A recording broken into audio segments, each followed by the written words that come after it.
Oh, I'm bored of that already. That clock going down. Okay, so first things first.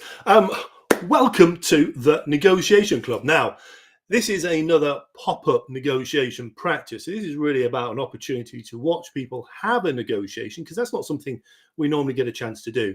And of course, we're going to be using the negotiation cards, and I need a couple of friends to be able to do this. So once more, I'm going to introduce you back into the room. So I've got Fred and Mike, and for those of you who are maybe not familiar, Fred Copstake, he's got a company, Brindis, and he's actually a sales trainer. So he knows a little bit about the sales side and a little bit about negotiations. But Fred and I know each other from a few years as well.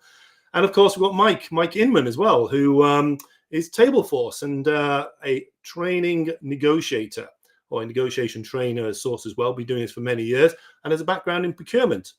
Now, for those of you who don't know me, okay, my background is procurement as well. Okay, so we've got a few procurement and we've got some sales experience here. But what we're going to be doing is in a few minutes, because we're going to let a few more people join and start watching, because hopefully you'll have some questions and you'll be able to watch this as well. But guys, do you want to quickly say anything? Throw it out there. It's all unscripted. I'm looking forward to practicing this stuff again. It's is it the third time we've done this? And I can honestly say I've gone away having learned stuff and really thinking about it. It's taken me into sort of, it's sad, isn't it? But into the evening thinking about, what would we do? How does that working and whatever. So the short time we do the actual practice, the reflection period, well worth it. And honestly, so we do some material on the risk of experience. People with experience tend to get set in our ways, and we go, oh, I've done that before. I must be successful at it. I must be good at it, and we're not always. And I think these practice sessions are great for me to get uncomfortable. And I tell people, get comfortable being uncomfortable, because you'll be better off for it. So thank you for hosting us, Phil. Yeah, no, that's absolutely fine. I'm always looking for the guinea pigs out there. So you two look like guinea pigs. We do have a question, by the way. Well, I guess my question more is an explanation. Sarah, we've got an audience question. Oh, already? Sarah's out there. For God's sake. Already. Thank you, Sarah. Ready. Oh, God, what's going on here? I don't know. What? So the question I can see is, do you think the way you negotiate has changed? Do you think the way you negotiate changed?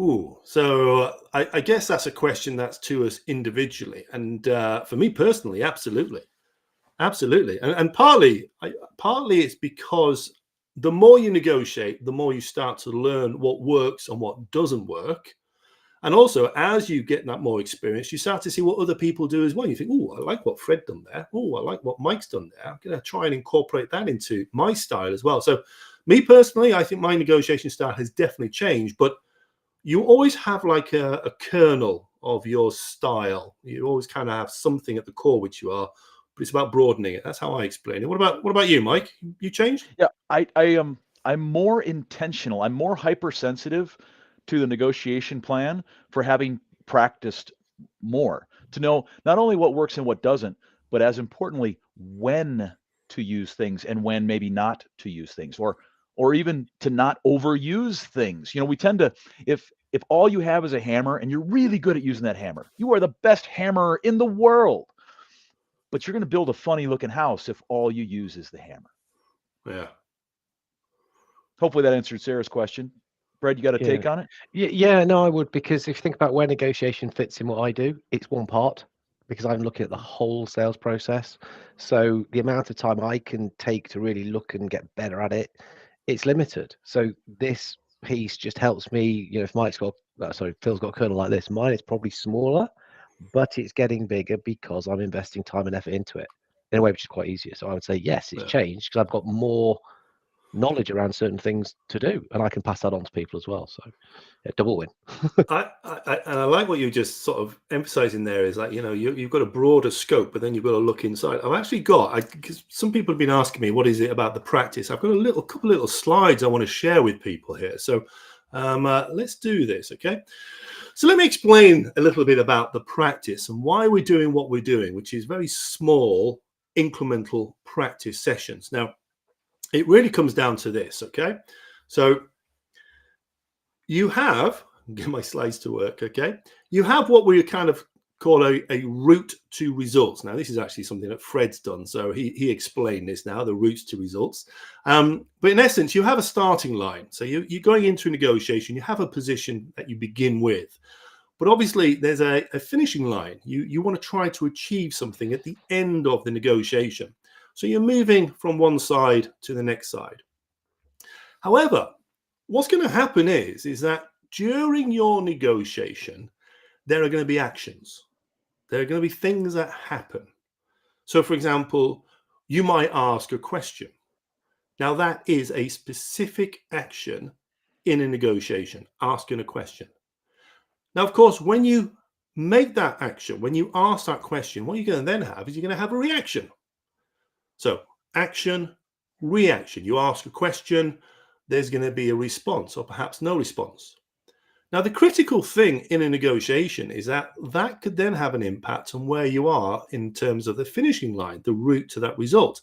It could, for example, have no impact. All right, you ask a question, it doesn't make any difference to the final end. However, it could actually have a positive impact. So the question you've asked and the action or the reaction you get to it has actually elevated the outcome for you.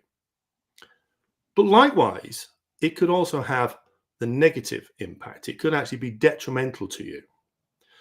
So the way to think about a negotiation is that you've got these actions and reactions. So, I mean, you can think of them as micro moments. So they're dotted all the way through your negotiation. Now, the way that we want to be looking at this is thinking about how do all of these micro moments line up from your starting position to your finishing line.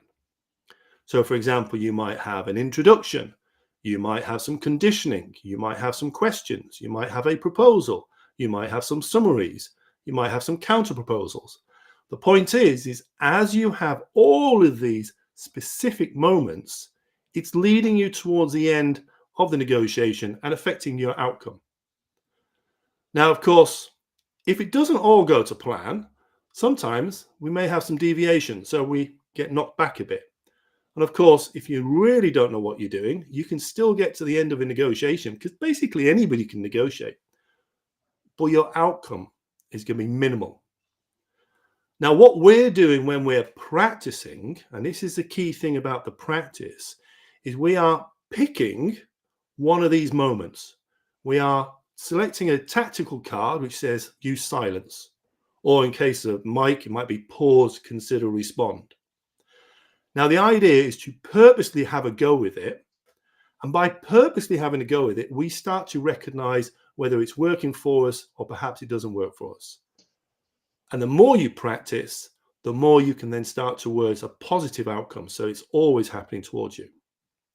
So that's my take on what I would refer to as the micro moment pathways. And that we have, so for example, in 4 minutes practice, we have loads of these micro moments. So Mike, any thoughts from you? Fred, any thoughts from you? I love the visual. I'm a visual guy, and people say, "Oh, I'm a visual learner." That's technically not true. I think there are some concepts. Well, I know there are some concepts that lend themselves to visuals better, and then maybe those people gravitate toward them.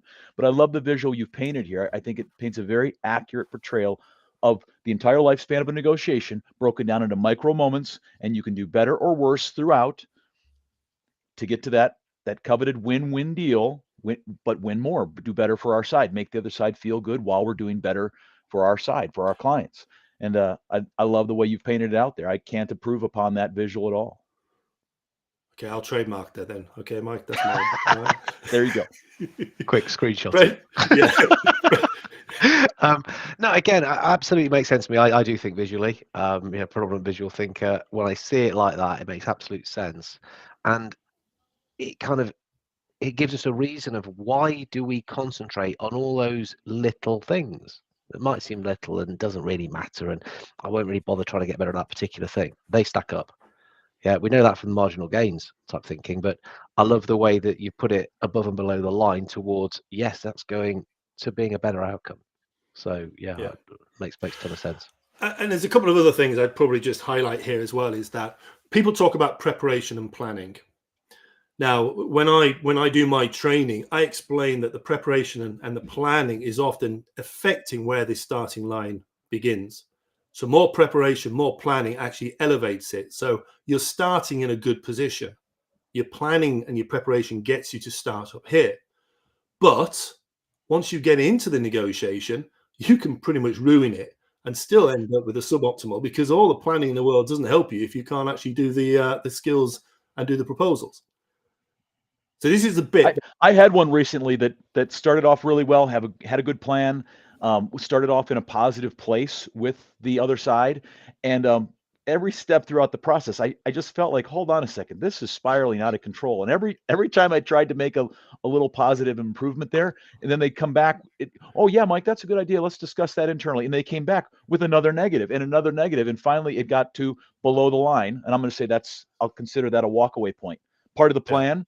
Know what a bad deal looks like, and we went below the line, and time was up, and I just said, I'm sorry, this isn't going to work.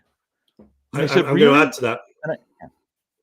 I just want to add to that, because when you're looking at maximizing and that minimum output as well, people will look at that and think, oh, right, if I've maximized it, doesn't that mean the other person has lost out? Well, no, because that pathway from left to right is exactly the same for the other party as well. Now, you could end up being very, very positive, but the other side could negotiate and be getting their maximum output as well. Yeah, you want their positive too, but yeah, neither side should want a bad deal below their line. And in this case, it was so far below our line, I was like, yeah, nope, this isn't going to work. We love you. Would love to have the opportunity, but no, I know what a bad deal looks like, and walked away from it. But I felt it through the process. I'm like, this is getting worse. I'm trying to make it better. It's getting worse. Hey, we have a couple of questions. Do we want to tack them now, or we got one from I'm going to butcher this name, Syed. Hopefully I got that right. My apologies. What are effective negotiation tactics for gaining leverage and fostering harmony in discussions? What are effective negotiation tactics for gaining leverage and fostering harmony? So there's two different things here. Okay, so in terms of gaining leverage, there is a lot of preparation and planning goes into that. But for me, gaining leverage, gaining leverage for me is often about, ensuring that you've got the information and it's the correct information, and knowing how to then use that information. I mean, leverage is not a negative in terms of a negotiation. That's what we're there for. We're there to maximize our position. But can I back you up on that? I actually have one that works for both. I'll make assumptions. There's that old saying, don't make assumptions, because it makes an ASS out of you and me. So I make assumptions, and then I will ask the other side. For example, if I'm talking to a salesperson, Fred, as a buyer, I will say, hey, Fred, I want to make sure I understand your sheet of paper as best I can. Would it help you and your company if this were a long-term deal? And then you silence. I don't want to answer the question for them, even though I assume Fred's going to say, yeah, we like long-term deals. Sometimes that's not the case. Maybe there's a capital event or something going on in the company. You don't want to lock into a long-term deal. That could be, but I want to absorb what Fred says. And then I might say, what does long-term mean to you? Is it 1 year? Is it 3 years? Is it 7 years? But I'm going to ask questions that get the person comfortable that I'm actually looking out for them. I'm interested. I'm not agreeing to it, but I'm interested in listening, and do it in a way that's positive. That is the other thing, is demonstrating that you're listening is the way to build up that relationship, that empathy as well. Anyway, I can see there's lots of questions now. Well, we got one more here. Hopefully that answers Syed's answer. If I can just jump in on the harmony one, and it probably answers. Actually, no. Yeah, I'm looking at it now myself. How do you set the tone in a negotiation? If I come at this with sales hat on, we're trying to get an agreement. I mean, at the end of the day, that is why we're negotiating, isn't it? And certainly from my world, we've gone through this process to get to the point that, we do want to work together. We know this. That's why we are still talking. We're looking at just making sure those conditions are right. We want to agree on this. So let's just underline that before we really start getting into that nitty-gritty, toing and froing, swapping, doing all the stuff we're going to do. We want to agree. That's why we're here. We're not here for an argument. It's not the Monty Python sketch. This is a room for an argument. No, we want to agree on this stuff. So let's just make sure we're all dead clear on that. Right. And that for me moves the whole thing forward. So that's the that's a process seller of for you. planning. Yeah, no, I like that. But here's one on a physical side to answer Sarah's question. I know from experience and feedback that I have when I rest, a very stern face. When I get intense, when I get focused, I can look mean. So what I have behind my camera here is a picture to remind myself to smile. So the other person feels the tone. If I want to reach agreement with somebody, I should be happy with them, and I should portray that. They should feel I'm being happy when I really mentally I'm happy.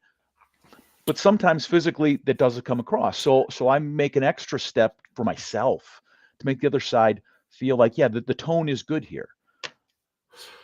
For me, it's about managing the emotions. You know, the tone almost you set so you can actually have a negotiation, which is you've got a real disagreement with your neighbor about the wall or cutting the hedge or something like that. So you need to then actually try and find a solution that works for both of you. So it could be a very heightened emotional stance to start with. So then how you actually portray yourself, how you actually manage your own tone, and if we're talking about tone of voice, then that has a big impact. Like if someone is dressed like a homeless person. Be careful, all right? Okay. For those of you who don't know, I'm not telling you because, yeah, all right. All right, anyway, we're here to practice. So I do hope that actually that little micro movements and that route to negotiation has helped put into context what's going to happen, because we are effectively going to be using our negotiation cards to have a negotiation. And the two of us who are going to negotiate is the negotiation cards. The two of us that's going to negotiate is Fred and myself. Okay, and Mike, you're going to do some notes and give us some feedback. So for those of you who are not familiar, what we have sellers cards and we have buyers cards. It's a very simple negotiation because we're actually trying to practice the skills. We're not trying to practice complexity. It's a skills. So for example, buyer might have a budget. Obviously, as a budget, you need to negotiate below your budget. And if you're a seller, you have a break-even point. You need to negotiate above. So the cards are all different. So what might happen is you have a budget and a break-even, and you want to try and agree a price between them. Sometimes there's a large zone that you can negotiate. Sometimes it's quite narrow. And of course, there's some cards where there's no overlap. All right. So there is still a skill in the practice to try and understand where we're at as well. Okay, but the goal is to see if we can come to an agreement. Okay, now just to add to that, because I said micro moments, we're going to be using tactic cards as well. So these are cards which on them they have basically flash up situations or things you can use. That's the word fair, by the way, if anybody's getting a little bit worried about that, or odd numbers. So these actually do represent these moments in a negotiation. And the idea is to try and capture yourself to make and use that in the moment. Now, we negotiate as a practice over 4 minutes. It doesn't have to be any longer than that, but 4 minutes. And the idea is that two of us negotiate, an observer looks out and tries to identify how effective we've been with that tactic. And then we get some feedback. So with that in mind, where are we at? People, right. I'm going to change your name, Fred. Okay, because you are. What are you going to be today? I'm buyer. Are you going to be the buyer? Ah. Playing I want away. insights. Okay. Insights. Right. Okay. What's it like to be on this side of the table? Well, that is another reason for doing what we do as well. It gives us an opportunity to literally sit in the shoes of the other party as well. So here we Sit go. in them or put yourself in them? Well, put yourself in. Okay. Mother Hubbard. Yeah, having too much fun. Negotiations are not meant to be fun. It's meant to be stern stuff here. All right, so here we go. Let's do this. First things first. I'm to smile. Buyer's card. Right, so this is your card, Fred. I won't look, I promise you. Okay. All right, so can you see that? Okie dokie. Got it. Thank you. Thank you.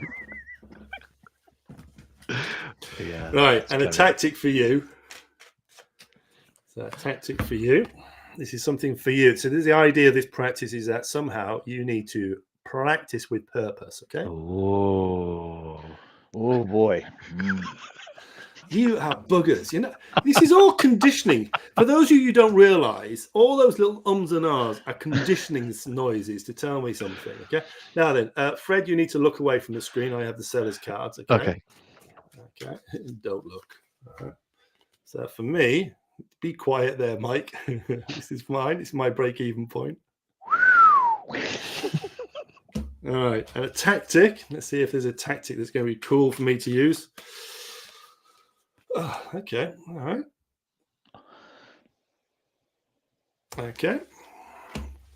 Right. Fred, you can look back now. Okay, Mike, I'm going to throw you into a different room while you can still watch though, can't you, when I switch this off? I don't know. I can see right here what I know we can't hear him. Hang on. Yeah, can you still see it? Okay. I could still see you. You just couldn't hear me. I said I could see you. Yeah, okay, right. See you later. Now we can talk about it. Right. So, Fred, this is what I'm going to do. So let me just. Right. So you're on the right side. Yee! 4 minutes. Okay. So, Fred, we have 4 minutes to negotiate. Oh, by the way, for those of you again who are not familiar with this, we tend to stick to the same product that we're purchasing and selling as well, which is we're trying to agree the price per ton of apples. So my break even, I want to have a price per ton above that. And on Fred's budget, he wants a price per ton below that. Okay. So what we're going to do is have a little bit of a practice and see if we can get to an agreement. And then we'll see how this works out. So, Fred, are you ready? I certainly am. Let's go. Right. In that case, we have 4 minutes. Let's see if this works. Our time starts now. Good afternoon, Fred. How are you? I'm good, thank you. How the devil are you? I'm absolutely fine. So, listen, what brings you to my my humble orchards? Well, I've heard they're anything but humble. I've heard they're all very good indeed. I'm after apples as much as anything else. So I wonder if you could tell me, well, how do you get your reputation? Well, our reputation is very much built on many years of fulfilling the orders out there. We take a lot of pride in our apples. You know, there's been a shift from the early 80s to a more organic type of approach as well, which kind of lends it to the question of, you're here, Fred, but to be honest, can you tell me more about what you might be using the apples for? Yeah, so I'm setting up a pie business, and I'm looking to put apples into pies. So apple pie is going to be hopefully the flagship product. And yeah, so that's why I want to come to you, because I've heard that you have the right type to go into that. So what could you do for me then to help me with the apples for the apple pies? Well, can I just double check? You say you're setting up your business. Is this a brand new business? You're just starting, so to speak? Yeah, it's early days. Early days, okay. Yeah. Why'd you ask that? Well, there's a couple of things here. 2 things. I'm always for supporting small businesses and startups. Okay, so I love to find ways of doing that. And as obviously the other thing is, I want you to be around for longer. I mean, is this something that you could have as a longer term relationship if it works? Yeah, I mean certainly 5 years. 5 years, okay. Yeah, if I could sell it after that, even better. And as a matter of fact, have you actually been in the market and spoken to any other suppliers, or is it just me that you're looking to work with? I've spoken to a couple, but I don't want to tell you who just yet, if that's okay.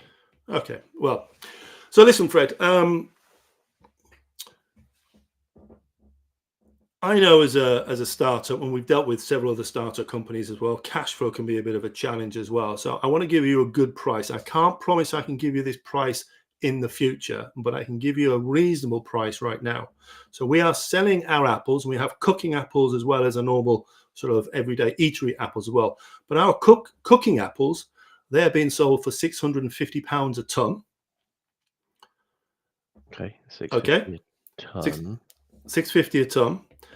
And on top of that, I can, for a 12-month period only, okay, I'll help you out with your cash flow in the sense that I will offer you a 45-day payment term It would normally be 30 days, but I'll offer you a 45-day for the full 12 months if you're going to work with us 12 months. What else? What else? What else would you like? I'm less interested in the cash flow. I'm actually pretty good for that. You're However, good for the cash flow. Support? So what marketing support could you give? Okay. All right. Well, before I do, okay. So let me just check. Okay. So we're selling cooking apples, £650 a ton, 45-day payment terms, but it would be a 12-month contract. Yeah. Mm-hmm. And you want to know what other marketing things that we can do? Yeah. Well, how about this? If we reciprocate on the marketing, so for example, we would put it this way: if you had us on your website as a supplier, an exclusive supplier, then we will have you on our website as one of the product consumers, or the customers that sell.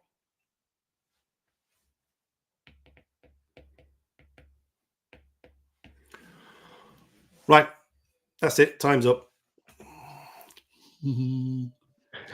I can't wait for this one.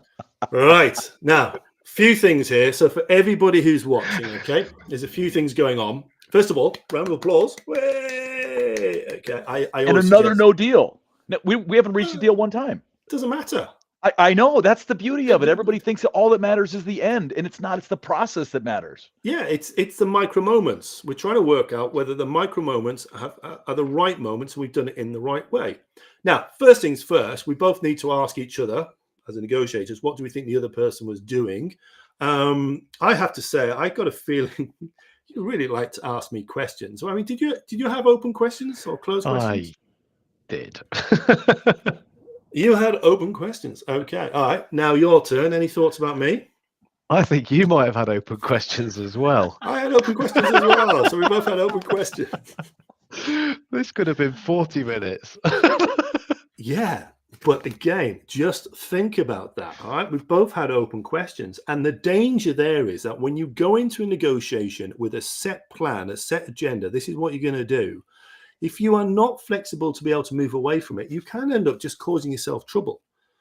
So the idea of practicing is that we're doing it. But I soon recognized that nearly everything I said, you ended up with an open question. So at some point I had to deviate and use the information as well. But for everybody who's watching, that's the idea. We're focusing on the open questions. Now, in terms of the budget, Fred, I've got to say, I mean, and I know the market's out there, so to speak, but I am pretty comfortable that you could agree to the 650. I couldn't. You couldn't. Oh, jeez. You've got to start. You've got to take your poker face off, mate. You know what it is? You know what it is, Phil? Shocked.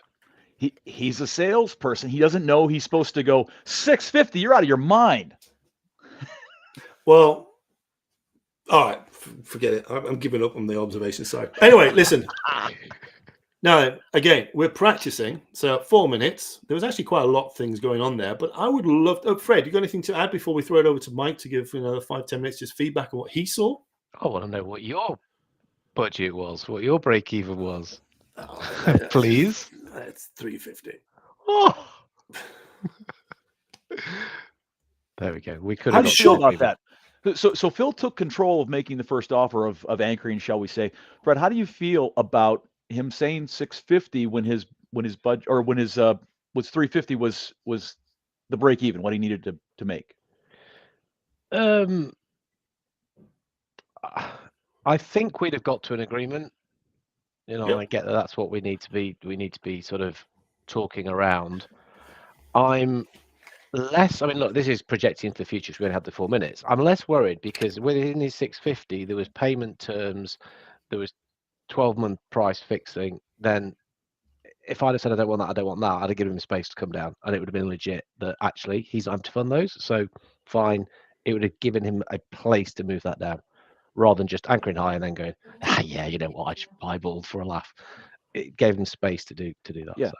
Yeah, and Phil, let me ask you about this. So Fred gave a response. You said, so the payment term 45 days, I really want to help you out. And Fred was kind of like, did I write down exactly what he said? Cash flow is not an issue. Cash flow is not an issue. And you had a very interesting reaction. You were like, oh, What was going through your mind? Because I know what was going through my mind when he said that. What was going through your mind when he said cash flow is not an issue? I was just thinking about in terms of it's a variable, so I now know which is a high priority and a low priority. And in that particular sense, cash flow is not a high priority. So I could maybe actually draw that back. I could actually negotiate again, Okay. come back. So if he wants a lower price, then if cash flow is not an issue, I can make it more of an upfront payment or, stage payments. Did a little voice in your head say, darn, 650 wasn't it? He's rich.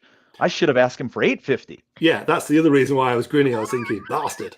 I bet he's got a card that's 950 here. Why on earth have I just given him 6?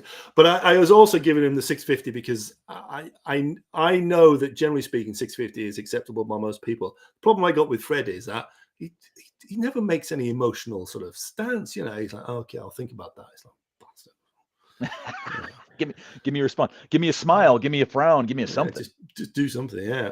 This is really interesting because this is feedback you guys have given me on both last times we've done this, and so I'm trying to work out whether that would happen in the room or whether this is more of a virtual thing, because I stare down the camera to make eye contact and that's taking enough processing power, and I'm not doing anything else with my face to do that. So, right. So give me something to think about. There's a few things going on here. And the way I kind of look at it is like we've got a break even, we've got a budget. Okay. Now I know my number. I don't know your number. Okay, I don't know where you're at. Okay. Now there was a conversation on LinkedIn earlier. You can do all your market research, so you might have a vague area of where it's at. Okay. Likewise, you've got your budget, but you don't know where I'm at. Okay. So one of us has to put something on the table at some point. Now the critical thing about that is when you do make a proposal, what you are looking for is how the person reacts. So if it's something that's inside, often the reaction to something that's acceptable is different to something outside. Okay. And if it's way outside, again, you might get another reaction. So when you're making a proposal, you're absolutely right. You want to be looking them in the eye. You make that proposal. Yeah, it's 650. And you notice I went quiet because I'm then looking at you thinking, okay, what are you doing? What is it that's going to give me an indicator as to whether that's something he's happy with or he's not happy with? Now, the problem you have is that, well, it's not a problem. If people are not well versed in negotiations, they tend to react very, very quickly. Sometimes they react very, very quickly. Sometimes they don't react at all. So when you're negotiating with somebody you've never dealt with before, it's not easy to know exactly where you're at as well. Okay. But if you're negotiating with people and it's a long-term relationship, you can actually see the way they react, and that will help you gauge it. Because ultimately, I want to try and get an agreement which is close to your budget. Okay. All right. You'd have been happy with that because you don't know it's 350 for me. All right. So for me, it is all about observing the non-verbal responses and the verbal responses and the way you do it all together. So for me, I actually think it's a good thing to leak some emotion, to give some indicator to the other party. Now, of course, when you know that, you then have those people who use that professional flinch, which is it's inside, but then you react as if it was outside. So you use it to your advantage to influence or nuance it. So that's just my thought on that. And Fred, so as a buyer, and Phil spent a lot of time as a buyer as well, in the buying position for a company. You're part of the plan should be, and it should become natural. You do it so often because buyers are negotiating all the time. To no matter what you say, a flinch is coming. Not always, but sometimes. Yeah, it depends on the genuine.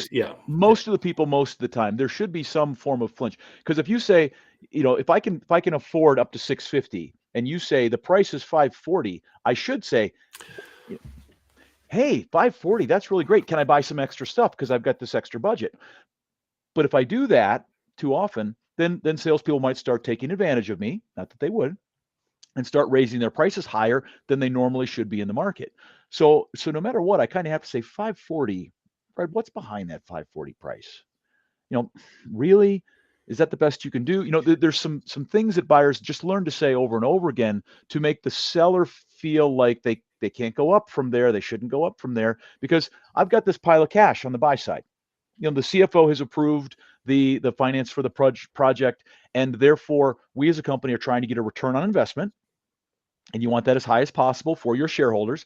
And whatever money is there, whatever we don't spend, we can spend on something else, like another project that didn't make the cut line, or raises, or bonuses, or keeping the lights on, something like that. So there's a natural, what buyers should want to invest their company's dollars the highest value possible and the highest return on that investment. Right. Right. It's interesting what you say, though. Time out. Okay, because we've got 30 minutes now.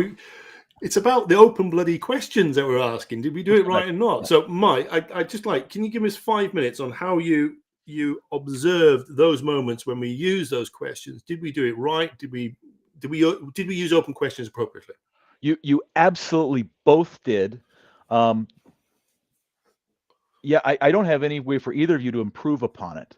I thought you both used open-ended questions very well. You answered the question and then followed up with questions of your own that were open-ended, to get on the other side sheet of paper, to get them to reveal information to you. That's a positive thing. If you're trying to build a healthy relationship in a negotiation, you want to know about the other side so that you can then build a foundation of, how do I make this deal good for you? Oh, payment terms aren't that important. Oh, got it. What else might be important? What else could we do for you? 5 years. Okay, yep, for 5 years. Well, let's make sure you're in business for 5 years. And then, Fred, you did say something like, well, in 5 years, we'll just sell the business, because people get bored and stuff like that. So even your answer to the question, open the door for more questions. Oh, what else? What are you going to do next after the 5 years? Maybe. So I think you both use it. And as soon as I saw that you're both using the same tactic, I'm like, oh, this isn't going to close. This is just going to be guys just finding out about each other. Yeah, but you know what? At the negotiation club, when we practice, there are occasions when we don't even put any proposals down. We're literally working on building that relationship, the rapport, or asking those questions. Yeah. A couple of things that I was trying to do on here as well. So when the first question I asked, what brings you to my humble abode? It's an open question, but it also threw in a little word there, humble, as well.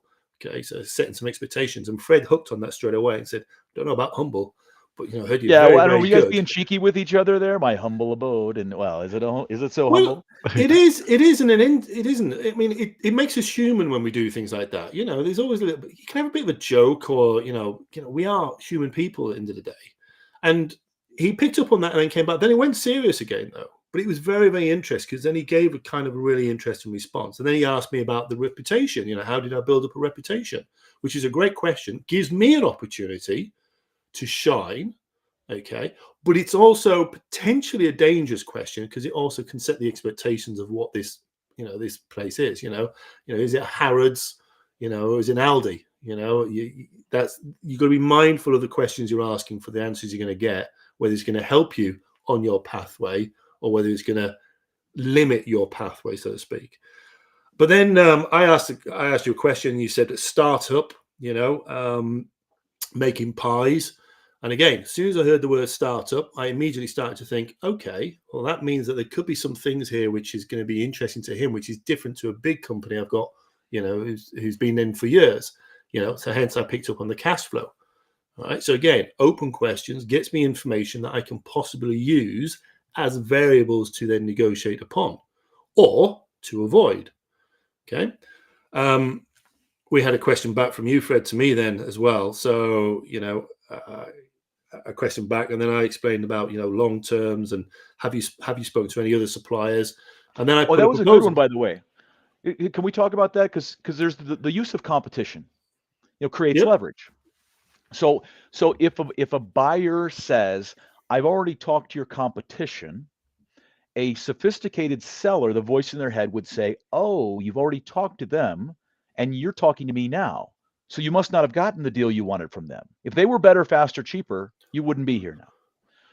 So a flip side to that is, I'm on my way to talk to your competition. I thought I should at least stop here.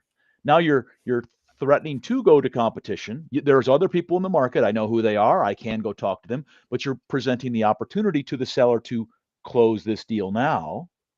There are people who mention competition. Your competition is, yeah, please. Could I be column fodder? You've been talking to people absolutely. already. They've put the pie recipes in place with you. You've got the marketing sorted. The little menu cards are printed, but you've got to get 3 numbers, and I'm just that third number. I would argue that you talk to column fodder first in the process to gain information and to get low pricing. Column fodder in our world is generally somebody that's a little desperate, weak, new entrant in the market, and therefore they're going to get a lower price. And then I take that lower price and I take the information and I go to the supplier that I really want to do business with, and I use that in my negotiation leverage with that supplier I really want to do business with. So the fact, if you've already talking to the competition, you wouldn't necessarily go talk to fodder at that point. It's kind of too late in the process, in my mind, because buyers are trying to be efficient. Buyers don't have a lot of time. Certain departments get staff when they want staff. Purchasing, Phil, have you ever worked in a purchasing department that's overstaffed? No. Purchasing departments are understaffed, and you know, people in nature want to be lazy. They want to do the least amount possible. So buyers aren't going to go look for fodder after they've already talked to their preferred supplier. They'll do it first, but not last. Does that answer that question, Brad? It does. And while we're in questioning mode, I'm just aware that some people will jump off on the hour. And James Taylor had asked a really good question on LinkedIn, which is back to when we were talking about facial expressions and all the rest of it. And he's said, there you go. How do you find negotiating over the phone without seeing the person and people's facial expressions? And how critical is that golden silence? Can I tell you my feedback is, did a lot of conference calls with multiple people on the room. A proposal would be verbalized, and there were times that I hit the mute button and said, "Oh my God, this is amazing. We got this is great," but I didn't want them to hear that enthusiasm, so that there was silence there. Then there's other times that instead of the professional flinch, you want to verbalize the come on, and you want it to be immediate to the other side, signaling this proposal is way outside the bounds of what we can accept. But you have to do it verbally, because you have to know that physically it's not coming through. Is it, if I sort of expand on James's question there, I'm wondering if James is a salesperson. Could you put a little indicator there, James? Is that better? I mean, as a sales trainer, I would say we want to be in the room first. If not, let's get on screen, because we want these clues. And as a buyer, you might be saying, I want to get on email. No, I'm giving you nothing at all. I'm just going to push back straight away. And I think the more experienced you are as a negotiator, the more you realize that you need to utilize every asset, which is what you see, what you hear, you know, and the written word and all the other things that go with it. So you really want to be in the room if you are negotiating. Yeah. The challenge we've had over the last sort of 20 or 30 years is that due to emails, you know, due to telephony and other things, is people have shied away from actually getting into the room. And it actually gets harder for people to sit in front of somebody and negotiate, because it can be quite uncomfortable. The beauty of this format is that, you know what, we can bring people together, look people in the eye, but have somebody like Mike watching to give a little bit of feedback back. So if I may, on that topic, I want to be in the room, just like I can't improve upon what you said. To elaborate is, I want the other side to have more people than my side, because the more people there, the more clues I can pick up on. If the lead negotiator is saying, no, Mike, never, ever, ever, no one gets that deal, that is impossible, and I got one person off to the side say, well, that one time, right? They make a mistake, the other people in the room. Now, that doesn't mean I have to capitalize it and hammer it against them, but I know that maybe I can get that deal if I just work hard enough. But the other thing that you are specifically doing there is you are not just saying that to say no, you're saying that to see what reactions you get. And it comes back to the point, you're trying to get a reaction so you can understand the reaction and what it means to your negotiation. Because when you get a reaction, is it positive or negative? Because if you read it right, you can use it or work to your advantage. If you read it wrong, you could end up actually going the wrong way. So it's all about that moment again. Yeah. So let me restate what I said. The more people on the other side, the more reaction points I can get. And conversely, I want fewer people on my side. Even though it's a power dynamic, I want fewer people, because that's fewer data points that we might give to the other side that might hurt us, that might give up leverage.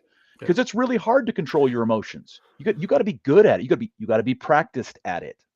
Now, just coming back to what James is saying, over the phone. So there's a few things that you can do when you're on the phone, so to speak. Now, I've actually got a stand-up desk. And one of the things is actually, even when I go on the phone, I raise the desk up. So I'm talking to the phone, but I'm stood up. It can actually help you just in your breathing and on your sort of being able to relax as well. So if you're on the phone, if you're on a negotiation on the phone, stand up. You sometimes see it in films with the salespeople that stood up and they're walking around. There's something in it. Okay? I just heard a sales guy, because I listen to each side sheet of paper. I teach salespeople too. Give a technique to get comfortable for this is specific to cold calls. But what they said was, call a friend 5 minutes before your cold call where you're nervous and talk to your friend. Hey, how you doing today? What are you up to tonight? What are we going to do this weekend? Get your body in comfort mode,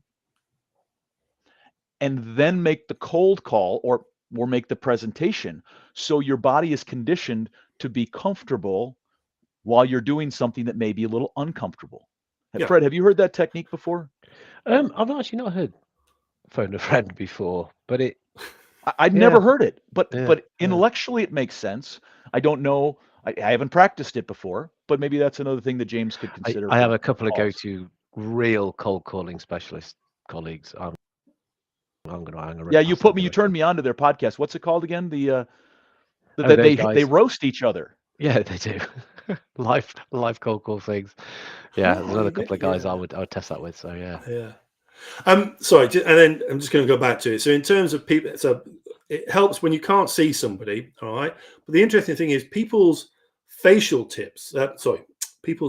expressions, it does come through on the voice as well.